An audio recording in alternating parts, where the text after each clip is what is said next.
ठीक है, कोई नहीं। कितने लोग हैं? 17। चलिए कोई बात नहीं, ऑप्शन ज्यादा लोग नहीं है। अगला बढ़े अब हम लोग। Yes sir. या यहाँ पे आ जाइए आप लोग। लैंथेनम की हम बात करेंगे। मेरा फर्स्ट एलिमेंट जो हो जाएगा, ये कौन सा है आपका? 5D series. 5D सीरीज में आप देखोगे फर्स्ट एलिमेंट जो है लैंथेनम, उसके रिस्पेक्टिव यहाँ पर इलेक्ट्रॉनिक कॉन्फ़िगरेशन है, फिर हैफनियम के रिस्पेक्टिव, फिर टेंटलम के, फिर टंगस्टन के रिस्पेक्टिव आपका क्या है इलेक्ट्रॉनिक कॉन्फ़िगरेशन, मैंने यहाँ पे पहले ही रख रखा हुआ है। यहाँ पे देखिएगा इसमें हो क्या रहा है कि भाई लैंथेनम जो है, यहाँ पर मैंने इसको आगे पीछे आप लिख सकते हो, 6s2 या 5D1, थोड़ा बहुत आगे पीछे आप लिख सकते हो अपनी कंफर्टेबिलिटी के लिए। मैंने थोड़ा उसको बाद में लिखा हुआ है। यहाँ पे देखिएगा कि लेंथेनम का जो इलेक्ट्रॉनिक कॉन्फ़िगरेशन है, ये रहा आपका लेंथेनम। तो इसका इनर्ट कॉन्फ़िगरेशन क्या है? जेनॉन है। और उसके बाद से क्या हो जाएगा, फर्स्ट इलेक्ट्रॉन कहाँ करेगा? 5D सीरीज है, तो 5D में इलेक्ट्रॉन एंटर करेगा कि नहीं करेगा? बताइए आप लोग। लास्ट इलेक्ट्रॉन किस में एंटर करेगा? 5D में करेगा कि 6D में? सर चलिए, लास्ट इलेक्ट्रॉन 5D में ही एंटर करेगा, तभी वो 5D सीरीज का एलिमेंट होगा। तो यहाँ पे क्या हो जाएगा? 5D1 and 6s2 lanthanum. उसके बाद से अगला हैफनियम का आता है 72 एटॉमिक नंबर। तो आप हैफनियम पे आप देखेंगे कि यहाँ पर क्या मिलने वाला है आपको। जो अगला एटॉमिक नंबर, सॉरी, मैं जेनॉन का इनर्ट कॉन्फ़िगरेशन में ड्रॉ नहीं करूंगा, उसको आप लोग देखते रहिएगा। ये क्या हो जाएगा? 5D2 6s2, यही होगा कि नहीं होगा? फिर आ जाइए टेंटेलम में। टेंटेलम में आप देखोगे कि भाई ये रहा आपका टेंटेलम, इसका एटॉमिक नंबर बढ़ेगा तो एक इलेक्ट्रॉन और इसमें एडअप होगा। वो कहाँ आ जाएगा? 5D3 6s2। टेंटेलम के बाद आ जाइए आप टंगस्टन यानी कि डब्लू की बात करते हैं। डब्लू में यहाँ पर आप देखोगे 74 एटॉमिक नंबर है। तो यहाँ पर जो है 73 से 74 पे जाएंगे, एक इलेक्ट्रॉन बढ़ेगा और वो किस में एडअप होगा? लास्ट इलेक्ट्रॉन 5D4 में ही एंटर होगा, 6s2। चलिए बहुत बढ़िया, इसमें कोई ज्यादा आपको इरेगुलरिटी नहीं है, सारे ट्रेंड सिंगल, एक में D1 D2 D3 D4 D5 ऐसे बढ़ता चला जाएगा। फिर रेनियम में आ जाइए तो Re, यहाँ पे क्या हो जाएगा? 5D5 6s2। यहाँ पर आपको ज्यादा कोई लफड़ा नहीं मिलने वाला है। रेनियम के बाद आप आ जाइए ऑस्मियम में। तो ऑस्मियम में एक इलेक्ट्रॉन और ऐड होगा क्योंकि एटॉमिक नंबर आपका 1 यूनिट एडअप हो रहा है। तो ये हो जाएगा आपका 5D6 6s2। चलिए बहुत बढ़िया, ऑस्मियम का हो गया। उसके बाद से आप आ जाइए इरिडियम पर। इरिडियम में जब आओगे तो क्या होगा? ओस्मियम से इरिडियम पे जाओगे तो एक एटॉमिक नंबर का इजाफा होगा और आपको मिलने वाला है 5D7 6s2, क्योंकि लास्ट इलेक्ट्रॉन 5D में ही एंटर होगा। यहां तक तो आपका ठीक है। आखिरी के इसके 3 एलिमेंट्स आपको याद करने, जो कि मैं स्टार मार्क कर देता हूं। पहला क्या है आपका? प्लेटिनम। ठीक है। दूसरा क्या है आपका? गोल्ड। और थर्ड वन जो है आपका मरकरी है। तो इनको आप लोग देख लीजिएगा, 3 आपके इंपॉर्टेंट है। आ जाइए हम प्लेटिनम का डिस्कस करते हैं। प्लेटिनम में यहाँ पे देखिएगा 5D7 है कि नहीं इरिडियम में? आप लोग बताइए। Yes sir. 5D7 है, ध्यान से सुनते रहिएगा। अगर मैं क्या करूं कि 5D7 और 6s2 है, 6s2 का इलेक्ट्रॉन किस में भेज दूं? 5D7 वाले में। तो क्या 5D9 होगा कि नहीं होगा? Yes sir. यस ठीक सर। है, 5D9। और अगला जो एक आने वाला इलेक्ट्रॉन है, एटॉमिक नंबर बढ़ेगा तो एक इलेक्ट्रॉन बढ़ेगा, तो वो कहाँ हो जाएगा आपका इलेक्ट्रॉनिक कॉन्फ़िगरेशन में प्लेटिनम में? वो हो जाएगा 5D9 6s1। ठीक है, प्लेटिनम का। उसके बाद से एक इलेक्ट्रॉन आपका, जब आप गोल्ड की तरफ बढ़ोगे Au की तरफ, तो एक इलेक्ट्रॉन ऑब्वियसली बढ़ने वाला है, तो 5D में एंटर करेगा तो 5D10 और यहाँ पे क्या हो जाएगा? 6s1। ठीक। उसके बाद से क्या होगा? D10 फुल हो गया है, तो अब आने वाला इलेक्ट्रॉन ऑब्वियसली 6s1 में जाएगा, क्योंकि वो चाहेगा कि आपका उसका जो इलेक्ट्रॉनिक कॉन्फ़िगरेशन है वो D10 रहे, फुलफिल रहे। तो अब आप Hg के लिए आप देखोगे तो यहाँ पे आपको क्या मिलने वाला है, 5d10 6s2। ये जो आखिरी के, हाँ बोलिए, ये आखिरी के 3 एलिमेंट्स जो है ना ये आपके इंपॉर्टेंट है, इसको आप नोट कर लीजिएगा, इसमें से आपको हो सकता है कि पूछ ले। ठीक है, अगर ये पूछता है कि भाई प्लेटिनम या फिर Au या फिर Hg जो है ये इतने स्टेबल क्यों होते हैं, तो आप बोलोगे कि भाई इनका जो कॉन्फ़िगरेशन होता है वो नियरली D10 के पास होता है, जिसकी वजह से ये क्या हो जाते हैं, बहुत ज्यादा स्टेबल हो जाते हैं। ठीक, Yes, Yes, sir. sir. चलिए बहुत बढ़िया। अब आगे बढ़ते हैं, आप लोग आप क्या क्या करोगे आप लोग कि भाई क्लास खत्म होने के बाद आप लोग इसको थोड़ा बहुत ड्रॉ करोगे ताकि आप लोगों का कॉन्फिडेंस इससे बिल्डअप हो। अब आ जाते हैं ट्रांजिशन एलिमेंट के पास कि भाई कौन कौन से ट्रांजिशन एलिमेंट्स हैं और कौन ट्रांजिशन एलिमेंट नहीं होता है। इससे पहले कि मैं आप लोगों को ऑक्सीडेशन स्टेट पढ़ाऊं, ठीक है, क्या बताऊं मैं आप लोगों को, ऑक्सीडेशन स्टेट, फिर उसके बाद से हम ट्रांजिशन सॉरी उसके बाद से ट्रांजिशन एलिमेंट हम लोग देखेंगे। इसमें थोड़ी बहुत स्लाइड में हमने कुछ गड़बड़ी करा है क्या?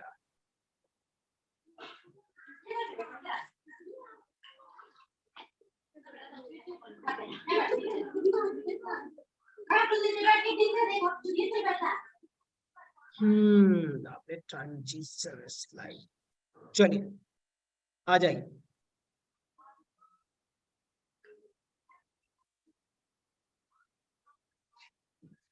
ये जो ऑक्सीडेशन स्टेट आप लोग देख रहे हो, ऑक्सीडेशन स्टेट का कहने का मतलब क्या है वो आप समझिएगा। ऑक्सीडेशन स्टेट को डिफाइन करने से पहले मैं आप लोगों को एक चीज बता दूं कि भाई यहाँ पे देखिए, अगर आप लोग देखोगे 3D सीरीज में, किसके लिए हम बात कर रहे हैं, 3D सीरीज के लिए, तो यहाँ पे आप देखिएगा 3D, हेलो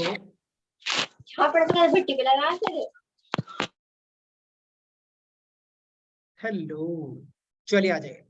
3D सीरीज में जब आप लोग देखोगे तो 3D सीरीज में क्या होता है, ये रहा आपका 3D और ये रहा आपका 4S, ठीक है, ये रहा आपका 4D और ये रहा आपका 5S और ये रहा आपका 5D और ये रहा आपका 6S।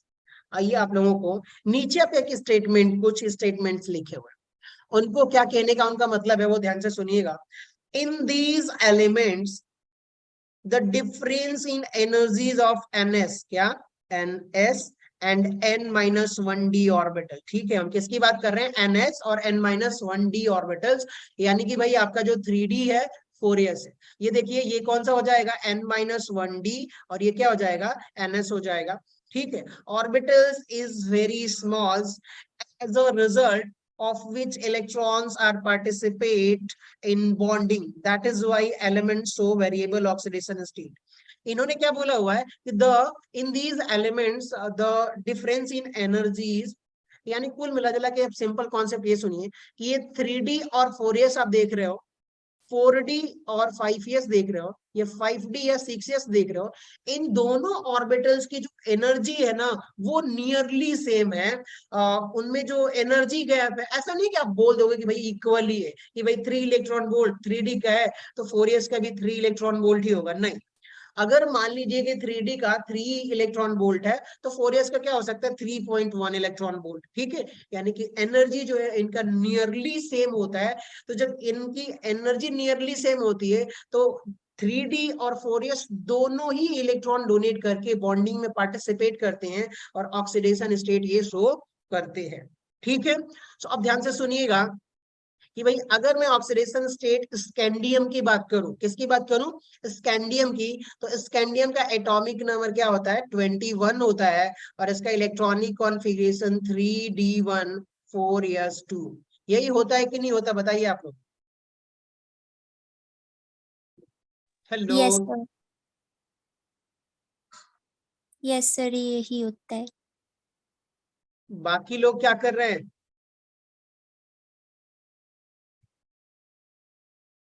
हेलो, कितने लोग अभी ना 17, हेलो इशिता, Yes, sir. प्रिया, Yes, sir. Hemant, Yes, sir. पायल, Yes, sir. Harshpreet Singh, Yes, sir. Good good, Hrithik, hello Hrithik, hello Hrithik, कोई बात नहीं, अभिनंदन, Yes, sir. गुड ग्रेट, वंश, Yes, sir. रक्षक, Yes, sir. Shweta, hello Shweta, Shweta, Shivani, Yes, sir. Good good good, सही। चलिए क्लास कंटिन्यू करते हैं, थोड़ा बहुत एनर्जी रखो आप लोग, बोलते रहो आप लोग, ठीक है। एक बच्चा था, ऋतिक शायद नहीं थे, प्लीज आप ज्वाइन कर लो यार, ऐसा मत करो, आपके लिए थोड़ा ये लॉस का, ठीक है, मेरा काम आपको कहना है, आपकी मर्जी।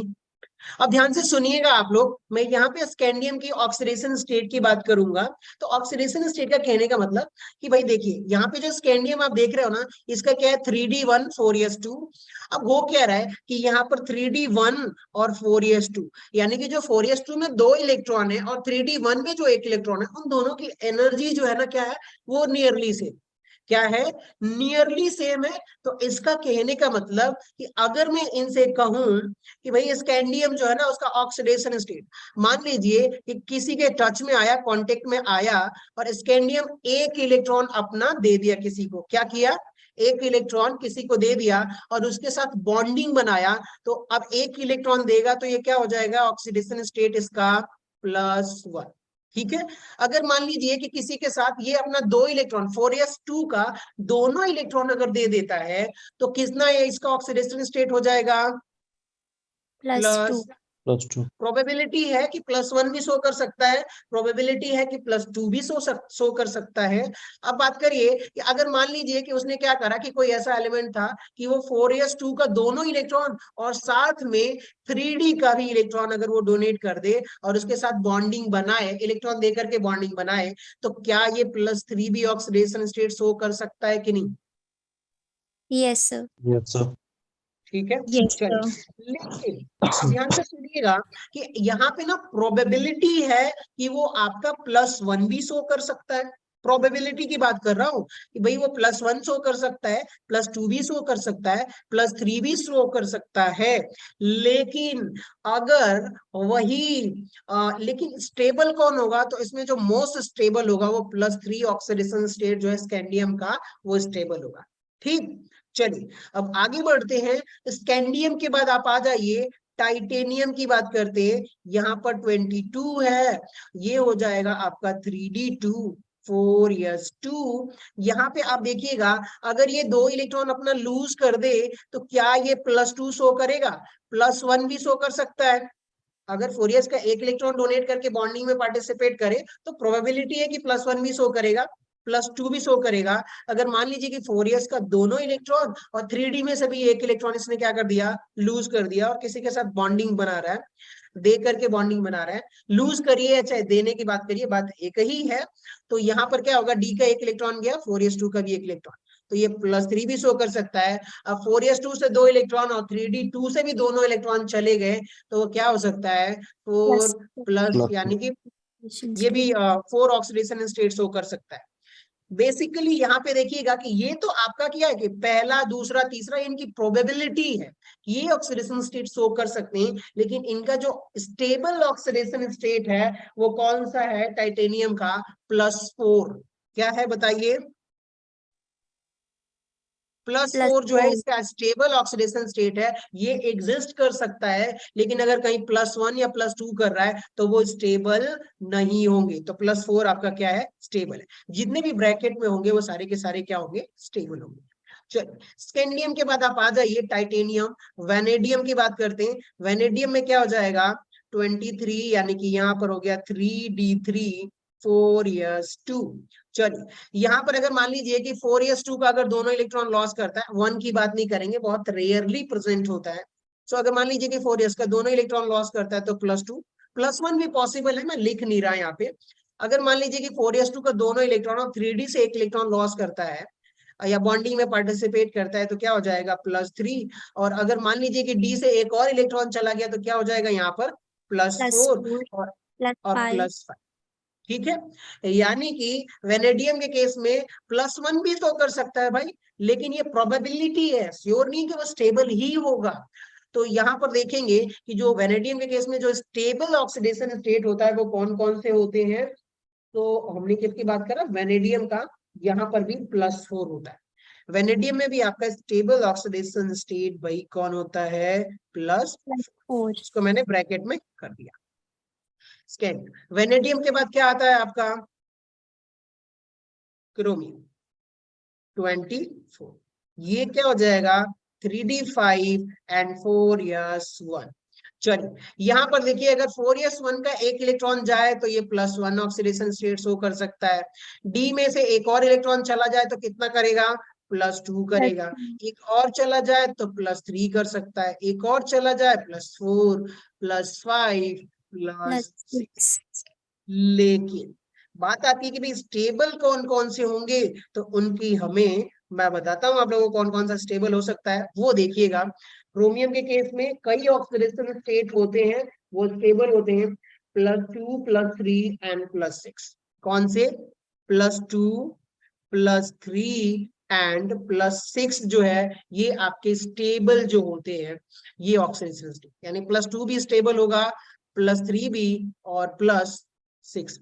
ठीक है, क्रोमियम के बाद आ जाइए मैग्नीज की। तो जब आप मैग्नीज में देखोगे तो मैग्नीज का कितना होता है एटॉमिक नंबर 25। इलेक्ट्रॉनिक कॉन्फ़िगरेशन इसका क्या हो जाएगा 3d5 4s2। ठीक है, सो 3d5 4s2। चलिए अगर ये दोनों इलेक्ट्रॉन अपना लूज कर दे तो क्या हो जाएगा +2। अगर डी में से एक और चला जाए तो क्या हो जाएगा +3। एक और इलेक्ट्रॉन डी में से चला जाए तो +4 +5 +6 +7। यहां तक जा सकता है कि नहीं जा सकता, बताइए आप। yes sir Yes, sir.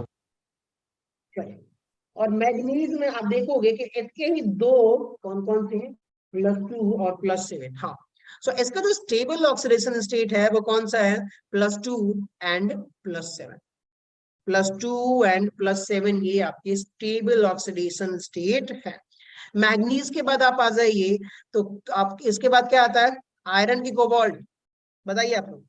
iron Iron. चलिए, सो आयरन में ये रहा आपका 26, ये हो गया आपका 3d6 और 4s2। अगर मान लीजिए ये दो इलेक्ट्रॉन 4s का तो ये +2, फिर उसके बाद से अगर डी का भी एक इलेक्ट्रॉन कर दे तो ये +3, और फिर उसके बाद से एक और कर दे तो +4 +5 ऐसे बढ़ता जाएगा। लेकिन यहाँ पर क्या होता है कि जैसे ये दो इलेक्ट्रॉन लूज करेगा ना और डी में से एक इलेक्ट्रॉन लूज करेगा तो ये हाफ फिल कॉन्फ़िगरेशन आ जाता है, जिसकी वजह से इलेक्ट्रॉन ये लूज नहीं कर सकता। सो बेसिकली आप यहाँ पे ध्यान दीजिएगा, इसका जो स्टेबल कॉन्फ़िगरेशन होता है वो +2 और +3 स्टेबल इसके ऑक्सीडेशन स्टेट होते हैं। ठीक है, आगे जाने की हमें जरूरत नहीं है, थोड़ा जल्दी हम इसको कवर करते हैं। आयरन के बाद क्या आएगा बताइए आप लोग, cobalt कोबाल्ट 27। यहाँ पे आप देखोगे क्या हो जाएगा आपका 3d7 4s2। चलिए आ जाइए भाई, अब यहाँ पे देखिए अगर ये +2 यानी दो इलेक्ट्रॉन लूज कर दे तो +2, एक और करे तो क्या हो जाएगा +3, एक और कर दे तो +4, एक और कर दे तो +5, ऐसे ही बढ़ता जाएगा। ये प्रोबेबिलिटी है, लेकिन स्टेबल कौन से होंगे, तो कोबाल्ट के केस में +3 और कौन सा है, कोबाल्ट, हाँ +2 एंड +3 इसका जो है स्टेबल ऑक्सीडेशन स्टेट है। यानी कि जो +2 के ऑक्सीडेशन स्टेट में जो कंपाउंड होंगे वो स्टेबल होंगे, और +3 वाला भी आपका क्या हो जाएगा, स्टेबल होगा। चलिए, कोबाल्ट के बाद क्या आता है, nickel ठीक है। हम्म। सो ये रहा निकल।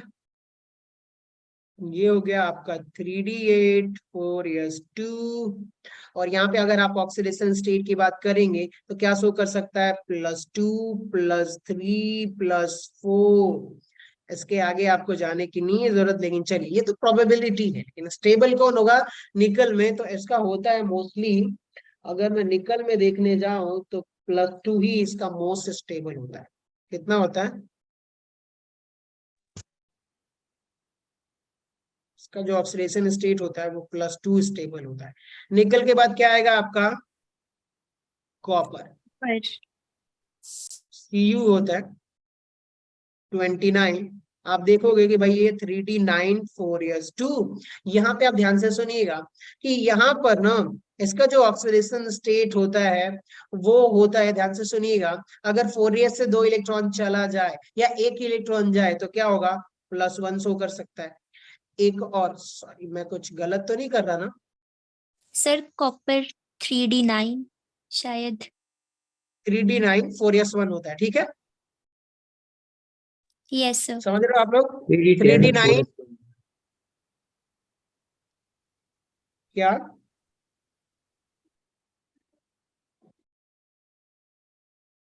बताइए बताइए बताइए, मैंने कुछ गलत लिखा हुआ है। सर कॉपर 3d10 4s1 होता है। चलिए बहुत बढ़िया, ग्रेट। कितना होता है, 3d10 4s1, ऐसे ही चेक करते रहो आप। सो यहाँ पे हो क्या रहा है कि अगर आप देखोगे कि मान लो कि 4s से 1 इलेक्ट्रॉन चला जाए तो इसका oxidation state, common oxidation state में आता है ये +1 शो कर सकता है। और डी से एक और इलेक्ट्रॉन चला जाए तो क्या शो करता है ये, +2। तो यहाँ पर आप देखोगे ना कि कॉपर के केस में +2 इसका ऑक्सीडेशन स्टेट पॉसिबल है, ये स्टेबल भी होता है, ठीक है। अब बात करते हैं जिंक के केस में।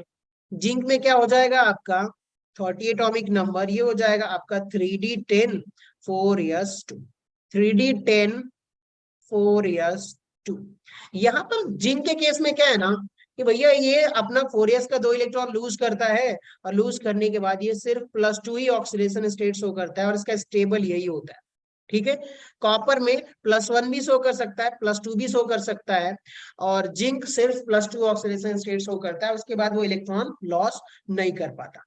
इतना क्लियर हुआ, तो चलिए आगे बढ़ते हैं। ऑक्सीडेशन स्टेट आप लोगों को समझ में आ गया होगा। तो ये रहा ऑक्सीडेशन स्टेट, ये कुछ थे। और आगे 4D और 5D सीरीज में आप लोग थोड़ा बहुत देख लीजिएगा, एनसीईआरटी में गिवन है, ठीक। अब आ जाते हैं यहाँ पर, आप लोग देखिए, ये दिख रहा है आप लोगों को, यस सर। Yes sir. हाँ, कि यहाँ पर इन लोगों ने थोड़े बहुत आप लोगों को स्टेबल ऑक्सीडेशन स्टेट दिखाए हुए हैं कि भैया ये रहा आपका। कुछ हमने वहां पे थोड़े बहुत एक आध दो मिसिंग हो गए कि भाई ये रहा स्कैंडियम का, ये भी स्टेबल है 2B, फिर 3B एंड 4B।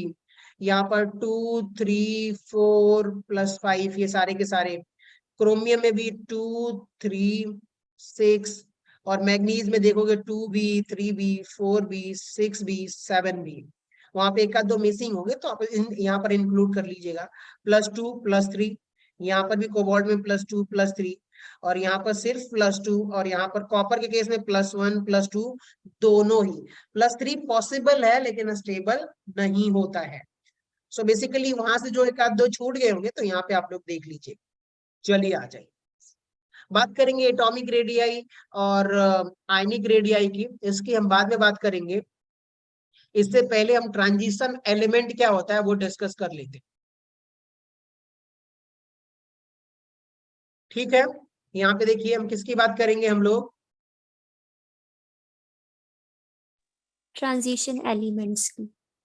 ठीक है। अब ध्यान से सुनिएगा, ट्रांजिशन एलिमेंट का कहने का मतलब क्या है। अगर आप थोड़ा सा 1 मिनट टाइम दे दो तो मैंने आज कुछ गलत ही स्लाइड खोल रखी है। थोड़ा सा मैं कॉपी पेस्ट कर लेता हूँ। कहाँ गया, इसको नीचे करो, यहाँ पे। माना कि मुश्किल है मेरा प्यार।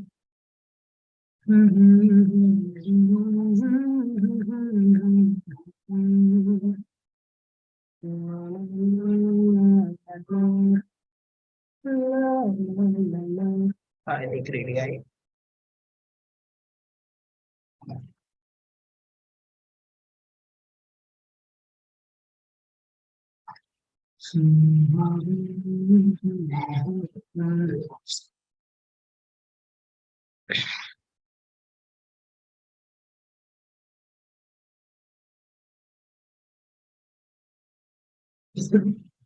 हाँ, चलिए आ जाए। तो यहाँ पर हमने क्या देखा कि भाई ट्रांजिशन एलिमेंट कौन कौन से होते हैं। कुछ ट्रांजिशन एलिमेंट होते हैं, कुछ ट्रांजिशन एलिमेंट नहीं भी होते हैं। तो बेसिकली यहाँ पर आप लोग देख रहे हो कि भाई जो आपका एक जिंक है, दूसरा क्या है कैडमियम है, तीसरा क्या है मरकरी है, और ये क्या है कॉपरनीशियम की बात कर रहे हैं। तो यहाँ पर आप देखोगे ना कि ग्रुप 12 वाला, कौन से ग्रुप 12 वाला, ये नॉन ट्रांजिशन एलिमेंट है, ये ट्रांजिशन एलिमेंट की कैटेगरी में नहीं आते हैं। और इसके पूरे बाद आप पूरी सीरीज में आप चले जाओ, इन 4 एलिमेंट को छोड़ के बाकी 36 एलिमेंट सभी के सभी ट्रांजिशन एलिमेंट होते हैं। ऐसा क्यों, उसका क्या कंडीशंस है वो हम समझते हैं।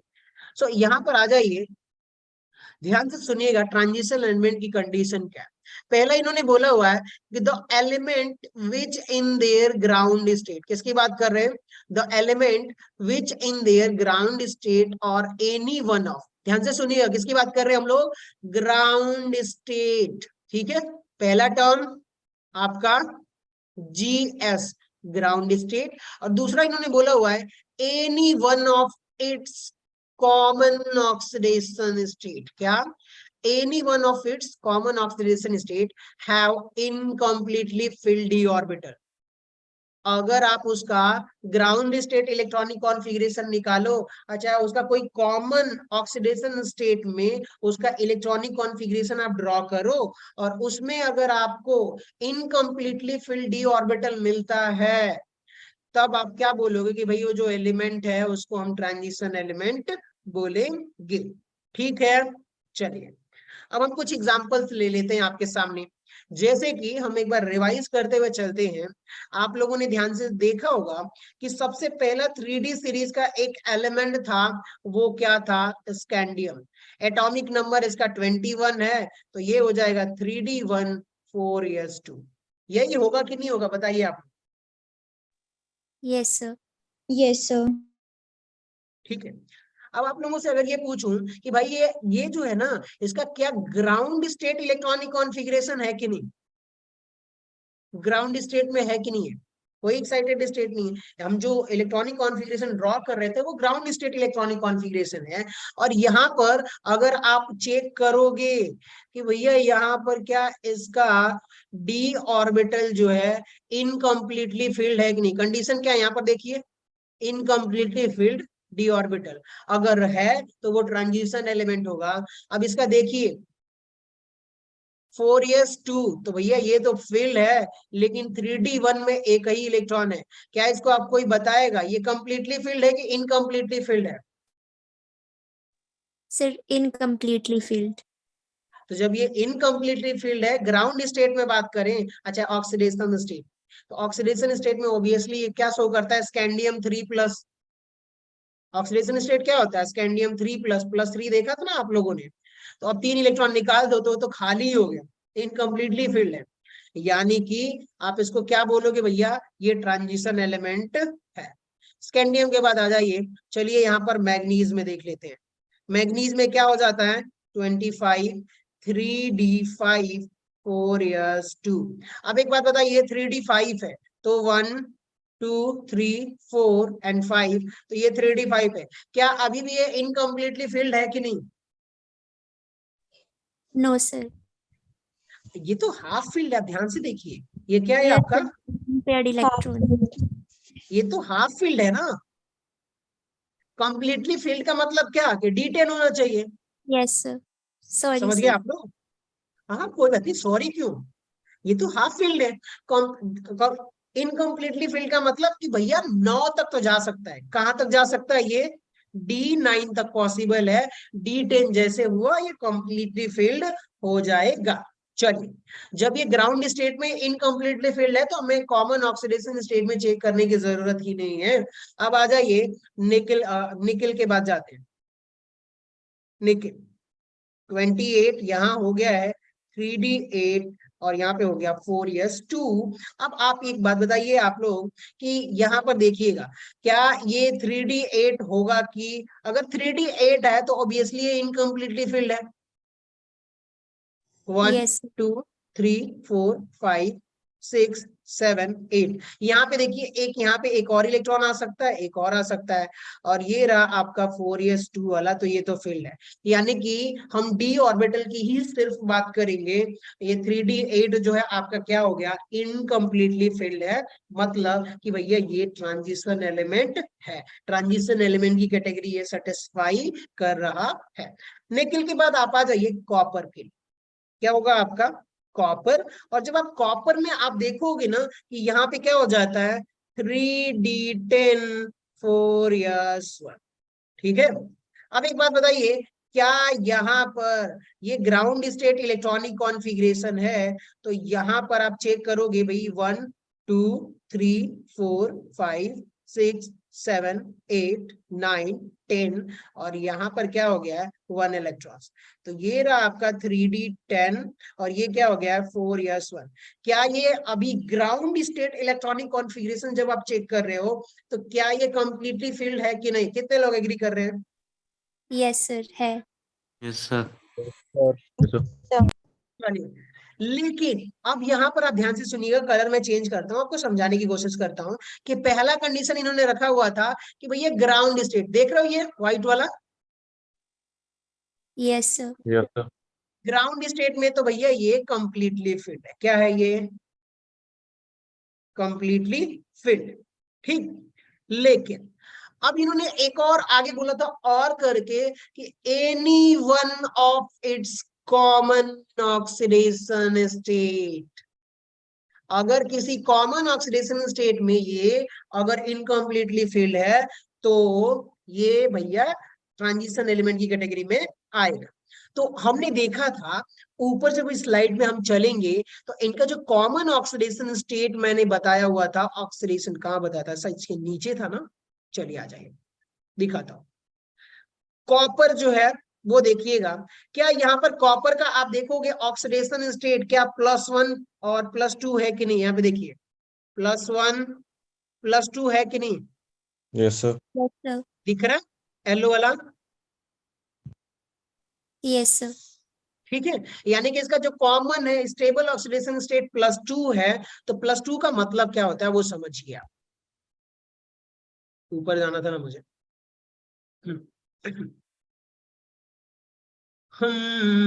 अब ध्यान से सुनिएगा +2। अब हम इसको चेक करेंगे भाई कॉमन ऑक्सीडेशन स्टेट में, तो यहाँ पर देखिएगा जो कॉपर है Cu +2, +2 का मतलब क्या होना चाहिए कि भैया 2 +2, यही इसका Cu2+ ऑक्सीडेशन स्टेट है।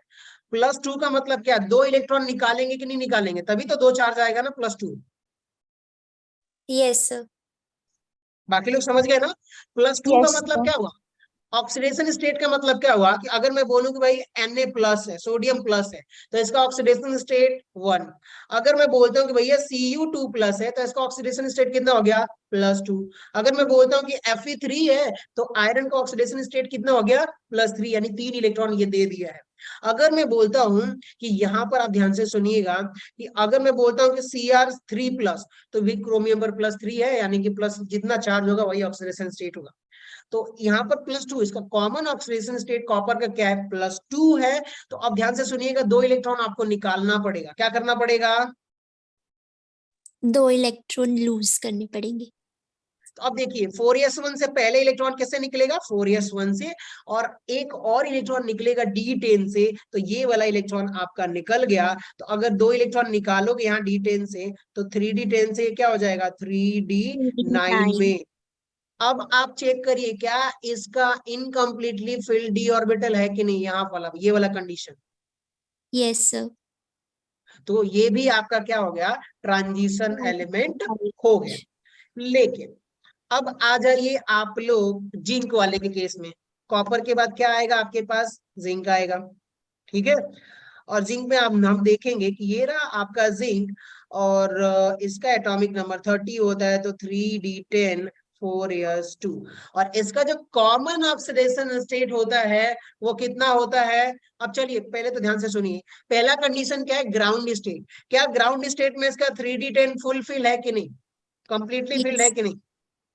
Yes, sir. yes sir, चलिए, अब इसका कॉमन ऑक्सीडेशन स्टेट जिंक का क्या होता है? Zn2 प्लस बोलिए, चाहे इसका कॉमन ऑक्सीडेशन स्टेट +2 है। +2 का मतलब कि भैया ये हो गया Zn2 प्लस, 2 इलेक्ट्रॉन मैं निकालूंगा तो 4s2 से 2 इलेक्ट्रॉन मैंने निकाल दिया, इसके बावजूद भी मुझे क्या 3d10 मिलेगा कि नहीं मिलेगा? yes sir, Yes, sir. अब उस केस में क्या है? ग्राउंड स्टेट इलेक्ट्रॉनिक कॉन्फ़िगरेशन में भी ये फुलफिल्ड है, और कॉमन ऑक्सीडेशन स्टेट Zn का जिंक का क्या +2 है, तो 2 इलेक्ट्रॉन आप निकाल दीजिए, तो 4s का ही तो 2 इलेक्ट्रॉन निकलेगा ये वाला, और निकला तो भी आपका क्या हो रहा है? 3d3 जो है, सॉरी d3 10 है, यानी कंप्लीटली फिल्ड है। तो यहाँ पर जिंक जो है ये आपका क्या बोलते हैं इसको? नॉन ट्रांजिशन एलिमेंट बोलेंगे। क्या बोलेंगे? Non transition element. ठीक है, क्यों? क्योंकि भैया इलेक्ट्रॉनिक ग्राउंड स्टेट और any one of its common oxidation state में इसका 3d कंप्लीटली फिल्ड है। चलिए, बहुत बढ़िया। अब आ जाते हैं नीचे, मैंने एक स्लाइड एड करा हुआ है कि यहाँ पर देखिएगा, जो जिंक की इलेक्ट्रॉनिक कॉन्फ़िगरेशन होती है वो क्या होती है? 3d10 4s2। कैडमियम के आप देखोगे तो क्या हो जाएगा? 4d10 5s2। मरकरी का आप देखोगे तो क्या हो जाएगा? 5d10 6s2। और कॉपरनीशियम की जब आप बात करोगे तो यहाँ पर ये क्या होने वाला है? 6d10 7s2। और इन सब के जो कॉमन ऑक्सीडेशन स्टेट होते हैं वो क्या होते हैं? +2 +2 +2। क्या होता है? ये भी +2। अब एक बात बताइए, +2 का ग्राउंड स्टेट इलेक्ट्रॉनिक कॉन्फ़िगरेशन में क्या जिंक भी 3d10 है, कैडमियम 4d10 है, ये क्या है? मरकरी 5d10 है, और 6d क्या है आपका? 10 10। तो ग्राउंड स्टेट में तो फिल है। अब बात करते हैं कॉमन ऑक्सीडेशन स्टेट में, सभी के +2 है, तो ये रहा 4s2 गायब हो गया, 5s2 निकाल दिया, 6s2 निकाल दिया, 7s2। कॉमन ऑक्सीडेशन स्टेट में भी आप चेक करोगे 3d10 कंप्लीटली है, 4d10 कंप्लीट है, इनकम्प्लीट है नहीं 5d10, 6d भी इनकम्प्लीट है, इनकम्प्लीटली नहीं है, सॉरी। सो अब ये सभी के सभी जब कंप्लीटली फिल्ड है, तो अब यहाँ पे ध्यान से सुनिएगा, ये जिंक आपका हो गया, कैडमियम, मरकरी और कॉपरनीशियम, ये सभी के सभी क्या होंगे? Non transition element. ठीक है, yes sir, Yes, sir. Sir, चलिए, हाँ बोलिए। सूडो नोबल गैस कॉन्फ़िगरेशन क्या चीज हुई? ठीक है, डोंट वरी, वो भी हम डिस्कस कर लेंगे। डोंट, ठीक है, स्यूडो नोबल कॉन्फ़िगरेशन अलग कॉन्सेप्ट है, उसको हम डिस्कस करेंगे बाद में, ठीक ना? Yes sir. नोट में आप लोग ध्यान से सुनिएगा, नोट में यहाँ पर लिख लीजिए कि S block and P block elements are, इनको भी लिख लीजिए, हाँ लिखिए, S and P block of element are non transition element.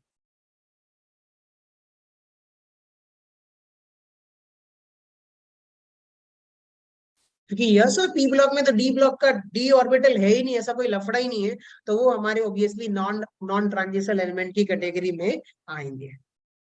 और यहाँ पर जो आप देखोगे कि ग्रुप 12, कौन सा ग्रुप है ये? ग्रुप 12 जो है, ये सभी के सभी जो है मेरे नॉन ट्रांजिशन एलिमेंट में आते हैं। डी ब्लॉक एलिमेंट तो है, लेकिन ये ट्रांजिशन एलिमेंट की कैटेगरी में नहीं आते। चलिए आगे बढ़ते हैं। अब हम अपने नई प्रॉपर्टीज की तरफ बढ़ते हैं और इसको हम डिस्कस करेंगे। वो क्या है आपकी प्रॉपर्टीज? Atomic size. हमने क्या देखा? इलेक्ट्रॉनिक कॉन्फ़िगरेशन देख लिया, ऑक्सीडेशन स्टेट देख लिया, ट्रांजिशन एलिमेंट क्या होता है वो देख लिया। अब हम बात करते हैं कि भाई एटॉमिक साइज की। ठीक है, किसकी बात करेंगे हम लोग?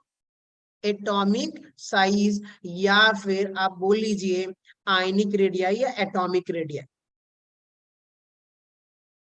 एटॉमिक रेडियाई, या फिर आप साइड में आप लिख लीजिए आयनिक रेडियाई। ठीक है, चलिए यहाँ पर हम दो तरह से डिस्कस करेंगे कि पहला तो भाई आप क्या कर रहे हो कि लेफ्ट टू कहाँ जा रहे हो, राइट जा रहे हो। पीरियड में अगर लेफ्ट टू राइट मान लीजिए कि स्कैंडियम कहाँ से 21 से कहाँ तक जा रहे हो, 30 तक जा रहे हो, या फिर 39 से 48 तक जा रहे हो, या फिर आगे जो है 57 72 तक या 80 तक जा रहे हो। तो जो साइज का वेरिएशन है, साइज में क्या चेंजेस हो रहे हैं, हम उसकी बात करेंगे। और हाँ, पहले ये, लेकिन दोस्तों इसको डिस्कस करने से पहले, साइज को डिस्कस करने से पहले ना मुझे कुछ चीजें आपको बतानी पड़ेंगी। पहली प्रॉपर्टी ये है, आप लोग बताइएगा कि आप लोगों ने पीरियोडिक टेबल में स्क्रीनिंग इफेक्ट या शिल्डिंग इफेक्ट पढ़ा है कि नहीं। और दूसरा कि इफेक्टिव न्यूक्लियर चार्ज के बारे में आप लोग थोड़ा बहुत जानते हो तो बताओ।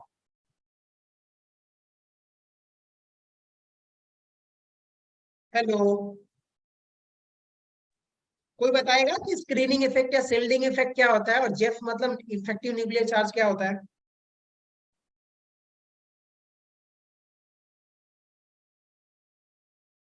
अरे बोल दो यार, कि नहीं आता तो नहीं आता।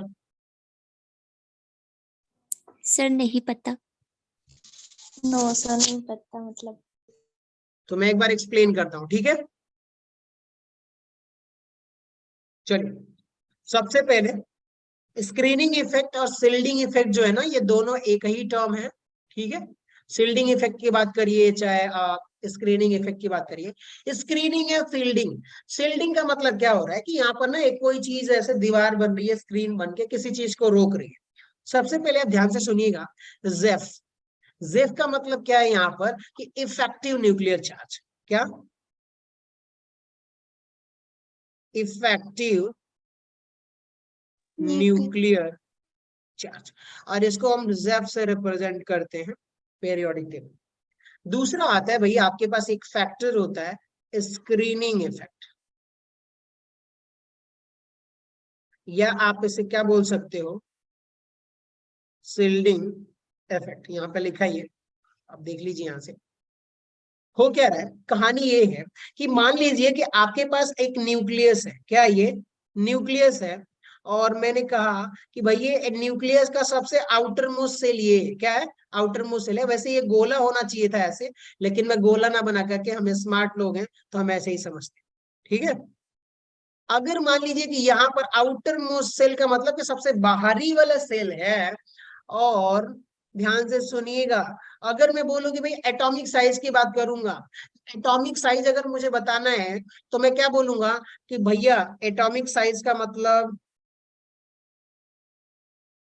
ऐसे लिख सकता हूं ना कि distance between nucleus and outermost shell of electron. लिख सकता हूं कि नहीं लिख सकता? Yes sir. ध्यान से सुनिए कि भैया ये रहा आपका न्यूक्लियस, और ये रहा आउटर मोस्ट सेल इलेक्ट्रॉन। एक स्फेरिकल स्फीयर में घूम रहा है, तो इसके बीच की डिस्टेंस निकल गई, तो आप उससे 4 पाई पाई आर स्क्वायर करके आप क्या कर सकते हो, उसका रेडियस के थ्रू आप फॉर्मूला लगा के साइज निकाल सकते हो। लेकिन एटॉमिक साइज का मतलब कि भैया जितना ज्यादा दूर इलेक्ट्रॉन होगा उतना ही साइज आपकी बड़ी होगी, एटॉमिक रेडियस बड़ा होगा। चलिए, अब मैं आप लोगों से बोलता हूं कि भैया ये न्यूक्लियस पर पॉजिटिव चार्ज है और इलेक्ट्रॉन पर क्या है, निगेटिव चार्ज है। ये क्या है, निगेटिव। और ये क्या है आपका, कौन सा फोर्स लगने वाला है, अट्रैक्शन फोर्स कि repulsion force? Sir force of attraction. Great, ये लगने वाला है FOA, फोर्स ऑफ अट्रैक्शन। चलिए, बहुत बढ़िया। ये सबसे बाहरी वाला इलेक्ट्रॉन है, सबसे आउटर मोस्ट सेल वाला इलेक्ट्रॉन है, और न्यूक्लियस के बीच में जो फोर्स ऑफ अट्रैक्शन लग रहा है ना, इसको हम बोल देंगे FOE। और ये जो फोर्स ऑफ अट्रैक्शन लग रहा है ना, इसी को हम जनरली क्या बोल देते हैं, इफेक्टिव न्यूक्लियर चार्ज बोलते हैं। लेकिन इसको थोड़ा बहुत हमें मॉडिफाई करना पड़ेगा। क्या करना पड़ेगा, मॉडिफाई।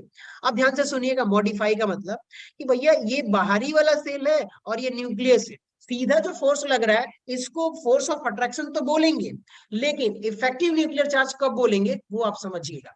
मान लीजिए कि यहाँ पर ये हमारे पास एक न्यूक्लियस है और ये आपका outermost shell of electron, sorry outermost shell है, और यहाँ पर ये इलेक्ट्रॉन है, ठीक है। इसके बीच में फोर्स तो लग रहा होगा, ऑफ कोर्स फोर्स लग रहा होगा, लेकिन एक और इंटरेस्टिंग कहानी ये आ जाती है कि मान लीजिए कि ये क्या है, अगर मैं डी की केस में बात करूं तो ये रहा आपका 4s2, यानी कि इसके 2 इलेक्ट्रॉन यहाँ पर हैं, और अंदर क्या 3D वाला सेल होगा कि नहीं होगा, अंदर 3D वाला होगा कि नहीं होगा, n-1। तो मैंने कहा कि भैया यहाँ पर सुनिएगा, एक इलेक्ट्रॉन 3D अंदर भी है, एक और इलेक्ट्रॉन है, स्कैंडियम होगा तो 1 इलेक्ट्रॉन होगा, टाइटेनियम होगा तो 2 इलेक्ट्रॉन होगा, ठीक है। टाइटेनियम के बाद अगर वेनेडियम में जाओगे 3 इलेक्ट्रॉन, क्रोमियम में 5 इलेक्ट्रॉन हो जाएगा अंदर वाले सेल में। तो ध्यान से सुनिएगा, मैं इस वाले को इरेज करता हूं। अब क्या बोल रहा था मैं कि यहां से देखिए, ये जो फोर्स ऑफ अट्रैक्शन लग रहा है, outermost shell of electron, ये रहा आपका इलेक्ट्रॉन, और ये क्या है आपका न्यूक्लियस। ये जो फोर्स ऑफ अट्रैक्शन लग रहा है इसको तो हम फोर्स ऑफ अट्रैक्शन बोलेंगे, लेकिन जो इनर सेल में n-1 सेल में 3D में ये इलेक्ट्रॉन है, इसके बीच में इलेक्ट्रॉन इलेक्ट्रॉन के बीच में रिपल्सन लगेगा कि नहीं लगेगा? Yes, sir. Yes sir. ये इलेक्ट्रॉन इसके बीच में रिपल्सन होगा, क्योंकि ये निगेटिव चार्ज है दोस्तों, ये निगेटिव। अब ये निगेटिव चार्ज के बीच में रिपल्सन लगेगा, तो ध्यान से सुनिएगा, ये जो आउटर मोस्ट सेल इलेक्ट्रॉन है व्हाइट वाला, इस पे 2 फोर्स लग रहा है, एक तो फोर्स ऑफ अट्रैक्शन लग रहा है, और ऊपर से अंदर वाले सेल में जो 2 इलेक्ट्रॉन है इस पर रिपल्सन लगा रहे हैं। तो क्या नेट फोर्स रिपल्सन की वजह से कम हो जाएगा कि नहीं हो जाएगा, न्यूक्लियस और आउटर मोस्ट सेल इलेक्ट्रॉन के बीच का, ठीक है। Yes. जो यस नेट सर। फोर्स, तो जो नेट फोर्स होगा ना, वही फोर्स को हम क्या बोल देंगे, जेड इफेक्टिव। क्या बोल देंगे हम लोग? Z effective. Effective nuclear charge. अब एक बात बताइए आप लोग कि अगर जैसे ही मैं क्या करूं, स्कैंडियम से टाइटेनियम गया तो 1 इलेक्ट्रॉन बढ़ गया, टाइटेनियम के बाद वेनेडियम में जाऊंगा तो 3D में 1 इलेक्ट्रॉन बढ़ जाएगा, इस अब वेनेडियम के बाद क्रोमियम में जाऊंगा तो 2 इलेक्ट्रॉन 5, मैग्नीज में जाऊंगा तो फिर 5 ही रहेगा, फिर मैग्नीज के बाद आयरन में जाऊंगा तो 1 इलेक्ट्रॉन बढ़ जाएगा, कोबाल्ट में 1 इलेक्ट्रॉन बढ़ जाएगा, ऐसे यहाँ पर 10 इलेक्ट्रॉन बढ़ेंगे। तो अब क्या, ध्यान से सुनिएगा, ये रहा आपका न्यूक्लियस और ये रहा outermost shell of electron. Outermost shell of electron है, जैसे जैसे डी में मैं आगे बढ़ता जाऊंगा, 21, 22, 23 एटॉमिक नंबर बढ़ाता जाऊंगा, तो 3D में इलेक्ट्रॉन बढ़ता जाएगा। अब ध्यान से सुनिएगा कि सबसे बाहर वाला ये 4s वाला इलेक्ट्रॉन है, व्हाइट वाला कौन सा है, 4s वाला, और ये रहा न्यूक्लियस। इलेक्ट्रॉन बढ़ेगा तो न्यूक्लियस और 4s वाले इलेक्ट्रॉन के बीच का फोर्स कम होगा कि नहीं होगा, attraction force. Yes, sir. Yes बाकी सर। लोग समझ रहे हो? Yes sir. क्यों कम होगा? क्योंकि यहाँ पे देखिए अंदर जो इलेक्ट्रॉन है इस पे भी निगेटिव चार्ज है, और 4s का भी इलेक्ट्रॉन क्या है, निगेटिव चार्ज है। तो अब निगेटिव चार्ज इतना रिपल्सन करेगा, यानी कि अब इन पे भी न्यूक्लियस का अट्रैक्शन होगा, इस पे भी अट्रैक्शन होगा, इस पे भी अट्रैक्शन होगा, इस पे भी अट्रैक्शन होगा, इस पे भी अट्रैक्शन होगा, और साथ में इसको रिपल करके उस वाले इलेक्ट्रॉन को दूर ले जा रहा है। तो क्या ये जो बीच में जो 3D के इलेक्ट्रॉन आ रहे हैं, बाहर वाले इलेक्ट्रॉन पे फोर्स को कम कर रहे हैं कि नहीं कर रहे हैं, स्क्रीन कर रहे हैं, रोक रहे हैं कि भैया न्यूक्लियस उस पर ज्यादा फोर्स ना लगा पाए। तो इसी इफेक्ट को हम क्या बोल देते हैं, स्क्रीनिंग इफेक्ट या शिल्डिंग इफेक्ट, कि भैया उसको शिल्ड कर रहे हैं, उस पर फोर्स नहीं लगने दे रहे हैं। Clear? Yes, sir. Yes, sir. तो भैया इफेक्टिव न्यूक्लियर चार्ज को हम बोल सकते हैं कि नेट फोर्स, क्या बोल सकते हैं हम लोग, net force acting between nucleus, क्या, between nucleus and outermost shell of electron, outermost shell of electron. चलिए बहुत बढ़िया, यानी कि जैसे जैसे मेरा इलेक्ट्रॉन बढ़ता जाएगा तो जेड इफेक्टिव क्या होगा आपका, कम होता रहेगा, क्योंकि शिल्डिंग पावर मेरा बढ़ जाएगा। ठीक है। सो बेसिकली दोस्तों आज की क्लास के लिए इतना ही रहने देते हैं, क्योंकि जब मैं एटॉमिक साइज कंटिन्यू करूंगा तो उसमें कम से कम 25 मिनट लगेगा और वो हो नहीं पाएगा। अधूरा छोड़ूंगा तो वो भी सही नहीं है। तो एक काम करिएगा कि कल के लेक्चर के लिए बहुत इंपॉर्टेंट चीजें ये हैं कि आप पहला क्या आप लोगों को बहुत दिमाग में एकदम समझ के आना है कि भैया इफेक्टिव न्यूक्लियर चार्ज क्या होता है, क्या इफेक्टिव न्यूक्लियर चार्ज, और दूसरा क्या है स्क्रीनिंग इफेक्ट या शिल्डिंग इफेक्ट क्या होता है। ये दोनों चीजें आपको आनी चाहिए, तब कल अच्छे से आप लोगों को समझ में आएगा। और एक और रिक्वेस्ट है आप लोगों से, फिलहाल अभी मैं स्क्रीन स्टॉप करता हूँ, फिर मैं बताता हूँ आप लोगों को।